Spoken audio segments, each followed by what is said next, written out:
여기까지 암송하셨다면 이제 로마서 8장을 다 암송하신 것이겠죠? 네. 암송하신 분들은 기억하시면서 천천히 읽으시고요.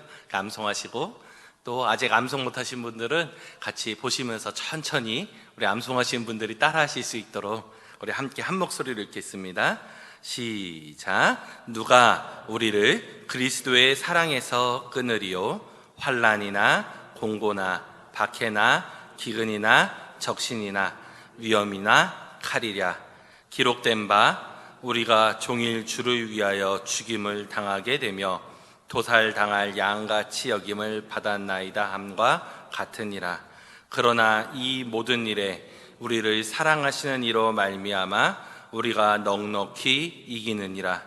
내가 확신하노니 사망이나 생명이나 천사들이나 권세자들이나 현재일이나 장래일이나 능력이나 높음이나 깊음이나 다른 어떤 피조물이라도 우리를 우리 주 그리스도 예수 안에 있는 하나님의 사랑에서 끊을 수 없느니라. 아멘. 할렐루야. 오늘도 예배 가운데 오신 여러분을 환영하고 축복합니다. 우리 옆 사람하고 인사할까요? 잘 오셨습니다.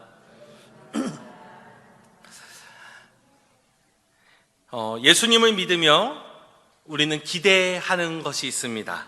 바른 기대를 하면 참 좋은데요, 어떤 이들은 예수님으로 인해 지금 내 삶의 어려운 돈 문제가 해결되어지기를 기대하기도 합니다. 또 어떤 이들은요, 예수님으로 인해 좋은 대학 가기를 기대하기도 하죠. 어떤 이들은 예수님으로 인해 직장의 문제가 해결되기를 기도하는 이들도 있죠. 어떤 이들은요, 예수님으로 인해 사업이 순적하게 풀리기를 기대하기도 합니다. 어떤 이들은요, 예수님으로 인해 건강의 문제가 해결되기를 기대하기도 하죠. 그렇다고 예수님을 믿는다고 우리에게 이런 복이 절대 없다라고 말할 수는 없을 것입니다. 그러나 예수님을 믿으며 예수님과 함께 고난받고 예수님과 함께 십자가를 지려는 각오와 결심을 하는 이들을 갈수록 찾아보기 참 어려운 것이 가슴 아픈 현실입니다. 예수님을 믿으면 믿을수록, 믿음이 자라면 자랄수록 예수님의 고난에 더 많이 참여하고자 하는 이들은 예수님을 위해 더 큰 고난을 감당하려는 결심을 하는 이들을 찾기가 점점 어려워지고 있죠. 한때 한국교회는요, 예수님 잘 믿으면 복 받는다라고 가르쳤습니다. 물론 복 받습니다. 근데 이 복이요, 이 땅에서 잘 먹고 잘 사는 복으로 인식하면 잘못된 생각입니다. 복을 이 세상의 복으로 잘못 해석할 때 예수님을 믿는 것이, 예수님을 따르는 것이, 십자가를 지는 것이 십자가를 고난으로 인식하게 되고요, 기쁨으로 받아야 하는 우리의 자리를 놓치게 되기도 합니다. 그래서 많은 이들은요, 고난이 찾아오고 문제가 찾아오고 어려움이 찾아올 때 십자가를 단단히 더욱 붙드는 것이 아니라 그 십자가를 놓쳐버리기도 하더라고요. 물론 하나님께서 우리의 삶에 기름진 복으로 갚으시는 분이 아니다라고 얘기하는 것은 아닙니다. 그러나 우리의 삶은 전적으로 십자가를 붙들며 나아가는 것, 이것이 믿음의 삶의 모습일 것입니다. 예수님과 함께 했던 제자들, 예수님과 같이 먹고 같이 잤던 제자들도요, 이 십자가는 좀 꺼렸던 것 같습니다. 예수님은 수없이 십자가를 말씀하셨고 가르치셨지만 그들은 십자가를 받아들일 수 없었습니다. 제자들은요, 예수님을 따름으로 이 땅에서의 복을 기대했습니다. 예수님이 로마의 이스라엘의 통치를 끝나게 하실 분으로 기대했고요, 이스라엘의 가장 강력한 나라로 로마를 짓밟고 다시 우리 이스라엘에 강력하게 부강하게 하실 나라로 예수님이 하실 거라고 기대했습니다. 그래서 예수님을 따르던 수많은 군중들조차도 예수님을 로마로부터 해방시키실 해방자로 오해했습니다. 그런데 예수님은 어떻게 되셨죠? 그들의 기대와 다르게 로마의 군병에 잡혀 십자가에 매달려 돌아가셨습니다. 가장 추악한 죄인만 공개적으로 처형한다는 그 십자가에 두 강도와 함께 십자가의 죽음을 맞이해야 했습니다. 예수님에게 무슨 죄가 있었습니까? 예수님이 강도와 같이 누구를 해하셨던 것입니까? 예수님이 누구 것을 빼앗으셨습니까? 아니죠. 오히려 죽은 자를 살리셨고 병든 자를 고치셨고 눈먼 자의 눈을 뜨게 하셨으며 걷지 못하는 자를 걷게 하셨고 수많은 귀신 들린 자의 귀신을 내어 쫓으셨으며 배고픈 이들을 신비한 기적으로 먹이시기까지 한 예수님이셨습니다. 그런데도 예수님은 이 십자가에 달려 돌아가셔야만 했습니다. 예수님을 따르던 수많은 사람들, 예수님을 십자가에 못 박으라고 변하여 소리 지르는 자들이 되어버렸습니다. 왜요? 내 생각과 내 기대와 예수님이 달랐기 때문입니다. 이스라엘 사람들은요, 예수님이 로마를 압도하고 로마를 쳐부수고 이스라엘을 강력하게 세울 거라고 기대했는데 가장 최강이라고, 당대의 가장 최강이었고 실제로요, 그런 로마의 이 군사력을, 로마의 병사들을 단순히 제압하실 하나님으로 기대했는데, 로마의 군대를 부숴버릴 그런 메시아를 기대했는데, 그 자신들이 기대하던 그 예수님이 로마의 군병에 힘없이 잡혀가는 모습을 보았습니다. 아무 힘없이 끌려가셔서 채찍에 맞으시고 매질당하시고 가시면류관을 씌우기까지 조롱받았었으며 그들이 뱉은 침도 맞으셨고 벌거벗겨지는 수치도 당하셨습니다. 수많은 사람들은요, 고난당하는 예수님의 모습을 보며 자신들이 기대한 메시아가 예수님이 아니라고 생각했습니다. 저런 분은 메시아일 수 없다고 생각했습니다.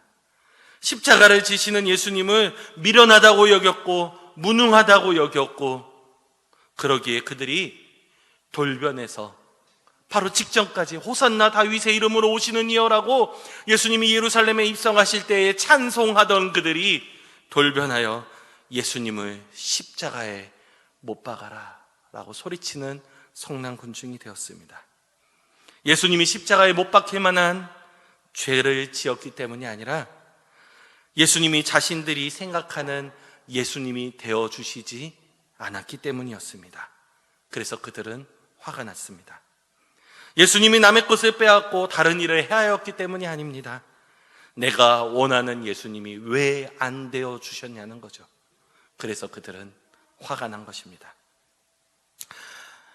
예수님의 제자들도요, 그런 군중과 별반 다르지 않았습니다.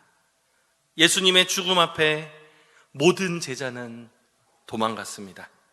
심지어 어떤 제자는요, 자신의 옷을 홀딱 벗어두고 도망가기까지 했습니다. 예수님의 제자들 중에 어느 누구도 십자가를 생각한 이는 없었습니다. 예수님의 부활을 기대하는 이도 없었고요. 부활하신 예수님을 어느 제자도 믿지 않았습니다. 제자들이 예수님의 시신이 사라졌다는 말을 들었을 때도, 예수님이 시신이 사라진 것을 눈으로 보았을 때도 예수님이 부활하셨다라고 기대한 것이 아니라 사람들이 예수님의 시신을 숨겼다라고 그들은 생각했습니다. 그리고 다시 예수님이 살아나시리라 하신 말씀을 기억하지 못하고 예수님의 수제자라고 여겼던 베드로와 요한조차도 예수님의 시신이 사라진 것까지 실망하며 그냥 집으로 돌아갔다라고 성경은 기록하고 있습니다. 실망했다는 거죠. 제자 중에요, 도마는 가장 심했던 것 같습니다. 예수님이 살아나셨다는 것을 수많은 사람들이 그때까지도 보았고요, 제자들이 얘기도 해줬습니다. 살아나신 예수님을 만났다고요. 예수님의 부활 소식을 듣고도 도마는 믿으려 하지 않았습니다. 내 손가락을 넣어보고 내 주먹을 그 허리춤에 넣어보기 전까지 난 믿지 못하겠노라라고 이야기하며 예수님이 말씀하셨던 십자가와 부활은 도마의 마음속에는 전혀 없었습니다. 그 제자들이 왜 예수님의 부활을 믿지 못했을까요? 예수님이 십자가에 고난받을 거라고 전혀 생각하지 않았기 때문입니다. 왜냐하면 그 제자들도요, 로마의 군병에 힘없이 죽어가는 예수님이 아니라 그 로마의 군병들을 강력하게 쳐부수고 이스라엘을 부강하게 만들, 자신들을 배부르게 만들 예수님만 기대했기 때문입니다. 내가 생각하는 예수님, 내가 생각하는 메시아, 그들은 내 생각, 내 기준에 사로잡혀서 예수님의 십자가와 부활을 믿지도 받아들이지도 못했던 것입니다. 이런 군중의 모습이나 이런 제자들의 모습이 지금 예수님을 믿는다고 얘기하지만, 주님 앞에 찬양하고 눈물 흘리고 주님을 따른다고 얘기하지만, 주님의 제자가 되겠다라고 얘기하지만, 그때 2000여 년 전 그 군중의 모습이 우리의 모습이 아닌지, 제자들의 모습이 우리들의 모습이 아닌지 돌아보아야 합니다. 어떻게 예수님을 믿는 것인지, 예수 믿는 사람들은 무엇을 추구해야 되는지 아무리 알려줘도 내 생각, 내 기준으로 내가 생각하는 신앙생활만 고집하고 있지는 않은지요. 그러니 예수님을 믿으면 무조건 복 받아야 한다고, 물론 복 받습니다. 성경이 말하는 복을 받죠. 예수님이 주시겠다고 한 복을 받죠. 그런데 이 사람들이 복을 받는다는 이 복에는 내가 생각하는 복을 예수님은 주셔야만 한다는 거죠. 내가 생각하는 예수님이 되어 주셔야만 한다는 거죠. 좋은 집, 좋은 차, 좋은 직장, 좋은 대학, 남들보다 더 높이 올라가고 세상에서 성공하는 것을 예수님 잘 믿는 것으로 우리가 혹시 착각하고 있지는 않은지요. 우리가 이 땅에서 무엇인가 누리는 것이 우리 믿음의 대가라고 우리가 착각하고 있지는 않은지요. 신앙생활의 복을 세상의 복과 바꿔버리고 있지는 않은지요. 예수님을 믿으며 더 많은 십자가를 감당하려 하진 않고, 예수님을 믿으며 예수님과 함께 더 많은 고난 가운데 참여하려고 하진 않고, 그저 세상적 복만 추구하는 것이 우리들의 모습은 아닌지 돌아봐야 합니다. 그러면서도 내 기준을 따라 나는 믿음 생활 잘하고 있다고, 내 생각을 따라 나는 신앙생활 잘하고 있다고, 그러기에 믿음이 있다고 하면서 어떤 이들은요, 자기 기준으로 교회는 이러해야 한다라고 규정해요. 교회는 이러해야 하고, 교회는 저러면 안 되고, 교회는 이렇게만 해야 된다라고 규정합니다. 문제가 뭔지 아십니까? 그런 사람들이 100이면 100 다 기준이 달라요. 내 기준으로 이야기하면 어느 장단에 교회가 맞춰가야 되는 건 아니지 않습니까? 성경이 말씀하시는 교회의 모습을 따라가는 것이 아니라 내 기준과 내 생각과 내 판단으로 교회를 재단하고, 교회는 이래야 한다고 판단합니다. 그들은요, 목사들조차도 그렇게 판단해야 합니다. 판단합니다. 목사가 자기의 기준에, 자기가 생각한 수준에 도달하지 못했다고 예수님을 십자가에 못 박으라고 외치던 성난 군중이 된 것처럼, 실망하고 좌절해서 또 집에 돌아가 버린 것처럼 교회를 떠나기도 하고요, 목회자를 향해 강력하게 반대하는 세력이 되어서 주님의 몸된 교회를 힘들게 하기도 하죠. 무엇에서 비롯됐습니까? 내 기준, 내 생각, 내 판단이 예수님이 말씀하신 기준, 예수님의 생각, 예수님의 판단보다 앞섰기 때문입니다. 내 생각과 내 기준, 내 뜻을 하나님의 원하시는 그 뜻의 말씀에 맞춰가는 것이 아니라 사람들이 나와 같은 생각을 품어야 한다고 생각했기 때문입니다.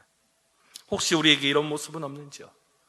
예수님을 자신이 자신의 기준으로 바라보며, 그리고 부활을 믿지 못하는 그 예수님을, 그 제자들을 예수님이 찾아가셨습니다. 자기 뜻에 예수님이 맞지 않는다고 성난 군중이 되어서 예수님을 십자가에 못 박으라고 했던 그 수많은 군중들도 예수님은 찾아가셨습니다. 그리고 그 제자들을, 그 사람들을 만나주셨습니다. 제자들이 예수님을 먼저 찾아온 것이 아닙니다. 예수님이 제자들을 먼저 찾아가셨습니다. 하나님께서 우리가 아직 죄인 되었을 때에 우리를 향한 그 지극한 사랑으로 그 아들 예수 그리스도를 이 땅에 내어주심과 같이, 예수님은 아직 의심과 불신의 자리에서, 믿음이 무너진 자리에서 있는 우리를 찾아오셨습니다. 의심의 자리에서, 불신의 자리에서 제자들을 찾아오신 그 부활하신 예수님을 제자들은 다시 만날 수 있었습니다. 그렇습니다. 예수님은요, 지금도 우리를 먼저 찾아오십니다. 아직 부족한 나, 아직 연약한 나, 의심의 자리에, 불신의 자리에, 불평의 자리에, 원망의 자리에, 그리고 내 기준, 내 생각, 내 판단, 그것에 사로잡혀 있는 우리를 예수님은 먼저 찾아와 문 두드리고 계십니다. 우리는 여기서 오늘 희망을 볼 수 있습니다. 부활하신 예수님을 제자들이 만났을 때 제자들은 달라졌습니다. 부활하신 예수님을 경험할 때 제자들은 달라졌습니다. 내 기준, 내 생각의 메시아, 내 기준에 맞는 예수님을 구하던 모습에서 예수님의 부활을 믿지 못하던 그 자리에서 집으로 돌아가 버리던 그 실망의 자리, 의심의 자리, 그 자리에서 예수님을 만나자 예수님의 제자들은 놀라운 복음의 사명자들로 변하여지더라는 것입니다. 예수님의 부활을 경험한 베드로는요, 로마에서 전도하다가 십자가에서 내가 감히 예수님과 같이 죽을 수 없다며 거꾸로 매달아 죽었습니다. 안드레는요, 그리스에서 그리스도를 전하다가 X자 십자가에 못 박혀 죽었습니다. 야고보는요, 예루살렘에서 전도하다가 헤롯에게 칼로 목 베어 죽음을 당했습니다. 빌립은 소아시아 부르기아에서 전도하다가 기둥에 매달려 죽었고요. 바들로메는 아르메니아에서 전도하다가 베드로와 같이 거꾸로 십자가에 매달려 죽었고요. 도마는 인도에서 전도하다가 인도에서 창을 맞고 죽었고요. 마태는 에티오피아에서 전도하다가 목 베어 죽었고요. 야곱은 예루살렘에서 전도하다가 성전 꼭대기에 떨어뜨림 당해서 죽었고요. 시몬은 이집트와 유대에서 전도하다가 활에 맞아 죽었고요. 유다는 페르시아에서 전도하다가 활에 맞아 죽었고요. 마띠아는 에티오피아에서 전도하다가 돌에 맞아 죽었고요. 비록 요한은 순교하진 않았지만 살려주신 그 자리에서 평생 전도하는 삶을 살다 그의 인생을 마감했습니다. 12 제자들만 부활하신 예수님을 경험하고 달라졌던 것이 아닙니다. 부활하신 예수님을 만난 수많은 사람도 예수님을 경험하고 나서, 부활하신 예수님을 만나고 나서 그들의 삶이 완전히 바뀌어버렸습니다. 예수님을 십자가에 못 박으라고 소리치던 군중의 모습은 변하였고, 수많은 사람이 로마의 시내에 횃불로 타 죽어가는 자리에서 그들은 그리스도의 복음을 전했고요. 사자의 밥이 되어가면서도 그들이 놓치지 않았던 것은 그리스도의 복음을 전하는 사명이었고요. 목베임 당하고 십자가에서 죽었고요. 창에, 칼에, 활에 사지가 찢겨 죽어가는 그 자리에서도, 능욕과 수치 가운데 죽어가면서도 그들이 멈출 수 없었던 것, 그들이 절대 끊어버릴 수 없었던 것, 그들이 목숨을 내놓는 한이 있더라도 그들의 열정이 절대 식어지지 않았던 것, 그것은 바로 그리스도를 향한, 그 부활하신 예수님을 향한 증인의 삶이었습니다. 무엇이 그들을 이렇게 바꿨습니까? 초대교회의 모습을 보면요, 부활하신 주님을 만난 사람들 앞에, 그 증인의 삶을 살아가는 사람들 앞에 수많은 고난이 있었어요. 수많은 어려움이 있었습니다. 햇빛이 보이지 못하는 카타콤이라는 저 지하 깊숙한 곳에 숨어 들어가서 살아야 될 만큼 어려움도 겪었습니다. 그럼에도 그들에게 복이라고 얘기할 수 있는, 우리가 지금 추구하는 복은 없었을지 모르지만 그들에게도, 그들은 환난과 곤고한 삶이 그들에게 있었지만, 박해도 있었지만, 그런데도 부활하신 주님을 경험한 제자들은 기쁨으로 그 길을 걸어갔고 증인의 삶을 멈출 수 없었다는 사실입니다. 수많은 고난을 그들은 이기는 자들이 되었다라고 성경은 기록합니다. 그것도 오늘 성경에 기록한 대로 간신히 간당하게 이겼다라고 기록하고 있지 않죠. 뭐라고 기록하죠? 넉넉히 이기는 자들이 되었다라고 기록합니다. 바울사도는 이것을 이렇게 기록합니다. 누가 우리를 그리스도의 사랑에서 끊으리요? 환난이나 공고나 박해나 기근이나 적신이나 위험이나 칼이랴 기록된 바 우리가 종일 주를 위하여 죽임을 당하게 되며 도살당할 양같이 여김을 받았나이다 함과 같으니라. 그러나 이 모든 일에 우리를 사랑하시는 이로 말미암아, 우리를 사랑하시는 그 주님으로 말미암아 우리가 넉넉히 이기느니라. 사랑하는 성도 여러분, 이게 예수 믿는 사람의 모습입니다. 이게 예수 믿는 사람들이 따라가야 될 삶의 자리입니다. 무엇이 그들을 이렇게 바꿨습니까? 부활하신 주님을 만난 것으로 그들이 이렇게 바뀌었다는 것입니다. 부활하신 주님이 그들을 찾아오셨고 의심과 불신의 자리에 있는 그들을 향해 예수님이 사랑의 손길로 그들을 만나주시니 그들이 세상이 감당 못하는 사람으로 변하여지더라는 것입니다. 사랑하는 성도 여러분, 우리도 부활의 주님을 만나면 이렇게 변할 수 있습니다. 여전히 의심과 불신의 자리에 있는 우리를, 여전히 내 생각, 내 기대로, 내 신념으로 살아가는 우리를 여전히 부활의 주님은 우리를 찾아오시고 계십니다. 지금도 부활의 주님은 우리를 찾아오시고 계십니다. 여전히 그 주님은 우리를 사랑하십니다. 지금도 저와 여러분을 그 사랑의 손길로 찾아오십니다. 우리는 그 사랑으로 넉넉히 이길 수 있습니다. 그러나 이 모든 일에 우리를 사랑하시는 이로 말미암아 우리가 넉넉히 이기느니라. 이 땅을 살아가는 우리에게요, 여전히 고난이 있습니다. 예수를 믿지만 우리 안에 건강의 문제가 있고요, 물질의 문제가 있고요, 자녀의 문제가 있고요, 수많은 삶의 어려운 문제들이 우리 앞에 있습니다. 그러나 사랑하는 성도 여러분, 우리는 믿음으로 사는 사람들이기에, 믿음 붙잡고 달려가는 자들이기에, 그 사랑을 받은 자이기에 그 사랑으로 말미암아 우리는 흔들릴 수 없습니다. 흔들리더라도 그 사랑에서 떠날 수 없습니다. 왜냐하면 우리는 부활하신 주님을 만나야 됐고 또 만났기 때문입니다. 제가 우리 학생부 아이들에게 방황하는 아이들에게 꼭 이런 말을 해줘요. 방황하며 교회를 떠나려고 하는 아이들에게, 또는 예수님을 왜 믿어야 되는지 고민하는 아이들에게 이렇게 얘기해요.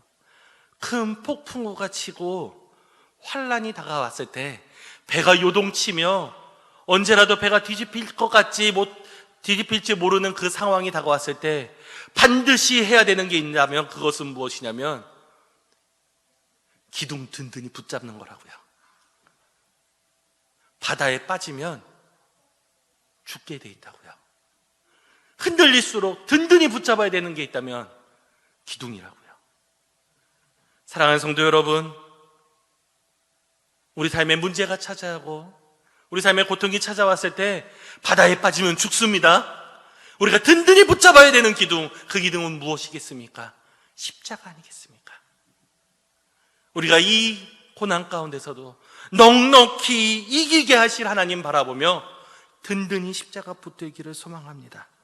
부활하신 주님을 만난 사람들은요, 문제 앞에 흔들리지 않았습니다. 설령 흔들렸다 할지라도 그 사랑을 떠나지 않았습니다. 무슨 문제가 있더라도, 어떤 어려움이 있더라도 십자가의 사랑과 부활의 주님이 나를 사랑으로 찾아오셨음을 경험한 이들은요, 결코 하나님의 사랑에서 끊어지지 않는다.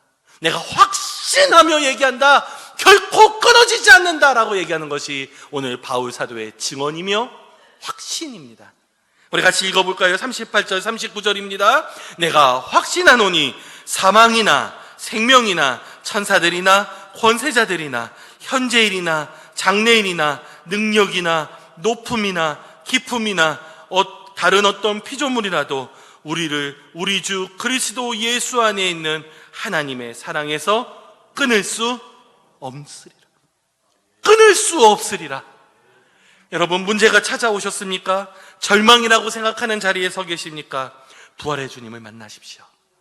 부활의 주님을 경험하게 해달라고 간절히 찾으십시오. 나를 찾는 자에게 만나주시는 분이시라는 것을 잊지 마시고 그러면 우리는 그 주님으로 말미암아 넉넉히 이길 수 있습니다. 그러기에요, 이제 선포해야 합니다. 우리 한번 따라해 볼까요? 넉넉히 이길 것입니다. 하나님의 사랑에서 끊을 수 없습니다. 할렐루야. 이것이 기독교의 믿음입니다. 기독교의 믿음은요, 우리의 삶에 어떤 문제도 없게 해주시는 하나님을 기대하는 것이 아닙니다. 무균실과 같은 곳에서 우리를 살아가게 하시는 하나님을 기대하는 것이 아닙니다.